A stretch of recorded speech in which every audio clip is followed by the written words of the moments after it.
Shri Raj auto ನಿಲ್ದಾಣದ ವತಿಯಿಂದ ಚಿಕ್ಕಮಗಳೂರು ನಗರದ ಎಸ್ಬಿಐ ವೃತ್ತದಲ್ಲಿ 80ನೇ ಸ್ವಾತಂತ್ರ್ಯ ದಿನಾಚರಣೆಯನ್ನು ಸಂಭ್ರಮ ಸಡಗರದಿಂದ ಆಚರಿಸಲಾಯಿತು.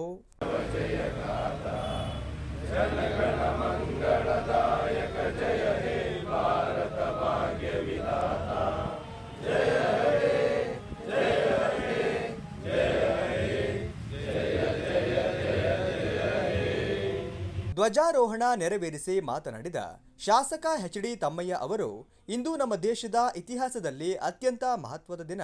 1947ರ ಆಗಸ್ಟ್ 15ರಂದು ಭಾರತವು ಬ್ರಿಟಿಷರ ಆಳ್ವಿಕೆಯಿಂದ ಸ್ವಾತಂತ್ರ್ಯ ಪಡೆಯಿತು. ಅನೇಕ ವರ್ಷಗಳ ಹೋರಾಟ, ತ್ಯಾಗ ಮತ್ತು ಬಲಿದಾನದ ಪ್ರತಿಫಲವಾಗಿ ನಮಗೆ ಅಮೂಲ್ಯ ಸ್ವಾತಂತ್ರ್ಯ ದೊರೆತಿದೆ ಎಂದರು. ಬಹುಶಃ 1947 ಆಗಸ್ಟ್ 14ನೇ ತಾರೀಕು 12 ಗಂಟೆಗೆ ನಮ್ಮ ದೇಶಕ್ಕೆ ಸ್ವಾತಂತ್ರ್ಯ ಸಿಗುತ್ತೆ. ಈ ಇಂದಿಗೆ 80 ವರ್ಷ, 80ನೇ ಸ್ವಾತಂತ್ರ್ಯ ದಿನಾಚರಣೆ ಆಚರಣೆ ಮಾಡ್ತಾಯಿದ್ದು.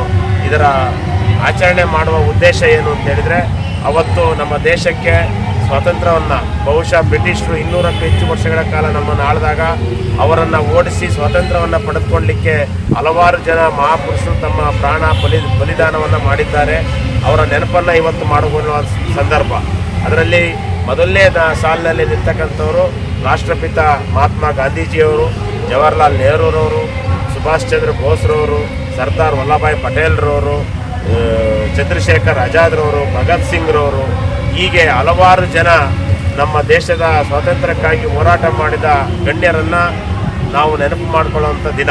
ಈ ನೆನಪು ಮಾಡಿಕೊಳ್ಳೋದ್ರ ಮುಖಾಂತರ ಬಹುಶಃ ಮಹಾತ್ಮ ಗಾಂಧೀಜಿಯವರು ಹೇಳಿದಂಥ ಏನು ನೆಲ, ಜಲ, ಭಾಷೆ, ದೇಶ ಬಂದಾಗ ನಾವೆಲ್ಲ ಜಾತಿ, ಮತ, ಧರ್ಮ, ಪಕ್ಷ ಬಿಟ್ಟು ಎಲ್ಲ ಒಟ್ಟಾಗಿ ನಾವು ನಿಲ್ಲಬೇಕು ಅನ್ನೋ ಒಂದು ಅವ್ರ ವಿಚಾರಧಾರೆ ಏನಿದೆ, ಆ ವಿಚಾರಧಾರೆಯನ್ನು ಉಳಿಸಿ ಬೆಳೆಸಬೇಕು ಅನ್ನೋ ದೃಷ್ಟಿಯಿಂದ ಸ್ವಾತಂತ್ರ್ಯ ದಿನಾಚರಣೆಯಲ್ಲಿ ನಾವು ಭಾಗವಹಿಸಿದ್ದಕ್ಕೆ ಸಾರ್ಥಕ ಆಗ್ತದೆ ಅಂತ ಹೇಳ್ತಾ, ಇನ್ನೊಮ್ಮೆ ನಾವು ನೀವೆಲ್ಲರೂ ಸ್ವಾತಂತ್ರ್ಯ ದಿನಾಚರಣೆ ಶುಭಾಶಯಗಳನ್ನು ಒಬ್ಬರಿಗೊಬ್ಬರು ವಿನಿಮಯ ಮಾಡಿಕೊಂಡು ನನ್ನ ಮಾತನ್ನ ಮುಗಿಸ್ತೇನೆ. ಎಲ್ರಿಗೂ ನಮಸ್ಕಾರ. ಸ್ವಾತಂತ್ರ್ಯ ದಿನಾಚರಣೆಯ ಶುಭಾಶಯಗಳು. ಶ್ರೀರಾಮ್ ಆಟೋ ನಿಲ್ದಾಣದ ವತಿಯಿಂದ ಶ್ರೀರಾಮ್ ಆಟೋ ನಿಲ್ದಾಣದ ವತಿಯಿಂದ 80ನೇ ಕನ್ನಡ ರಾಜ್ಯ ಸ್ವಾತಂತ್ರ್ಯ ದಿನಾಚರಣೆಯ ಶುಭಾಶಯಗಳನ್ನು ಕೋರ್ತಾ, ಮಾನ್ಯ ಶಾಸಕರು ಧ್ವಜಾರೋಹಣ ಕಾರ್ಯಕ್ರಮ ಮಾಡಿ ಕಾರ್ಯಕ್ರಮ ಯಶಸ್ವಿಯಾಗಿಸಿದ್ದಾರೆ. ಈ ಸ್ವಾತಂತ್ರ್ಯ ಅನ್ನೋದು ಹಲವಾರು ಯೋಧರು, ಹಲವಾರು ಮಹನೀಯರು ಮತ್ತು ಹಲವಾರು ಹಿರಿಯರು ನಮಗೆ ತಂದ ಸ್ವಾತಂತ್ರ್ಯ ಇದು.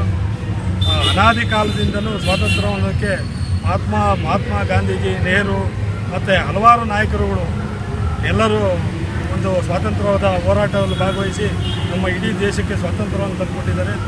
ಅವ್ರಿಗೆಲ್ಲರಿಗೂ ಶುಭಾಶಯ ಕೋರ್ತಿ 80 ವರ್ಷ ಅಲ್ಲ, 100 ವರ್ಷ, 150, 200 ವರ್ಷಗಳಾದರೂ ಈ ಆಚರಣೆ ವಿಜೃಂಭಣೆಯಾಗಿ ಆಚರಿಸಬೇಕಾದ್ದು ಭಾರತೀಯರ ಪ್ರತಿಯೊಬ್ಬರ ಕರ್ತವ್ಯ ಅಂತೇಳಿ ಎಲ್ಲರಿಗೂ ಶುಭಾಶಯ ಕೋರ್ತೀನಿ. ಕಾರ್ಯಕ್ರಮದಲ್ಲಿ ನಗರಾಭಿವೃದ್ಧಿ ಪ್ರಾಧಿಕಾರದ ಅಧ್ಯಕ್ಷರಾದ ಮಂಜೇಗೌಡ, ಶಾಲೆಯ ಮುಖ್ಯೋಪಾಧ್ಯಾಯರಾದ ನಟರಾಜ್, ಆಟೋ ಸಂಘದ ಕಾರ್ಯದರ್ಶಿ ಜಗದೀಶ್ ಕೋಟೆ, ರಾಘವೇಂದ್ರ, ರಂಗನಾಥ್, ರಮೇಶ್, ರಘು, ರಾಮು ಮುಂತಾದವರು ಉಪಸ್ಥಿತರಿದ್ದರು.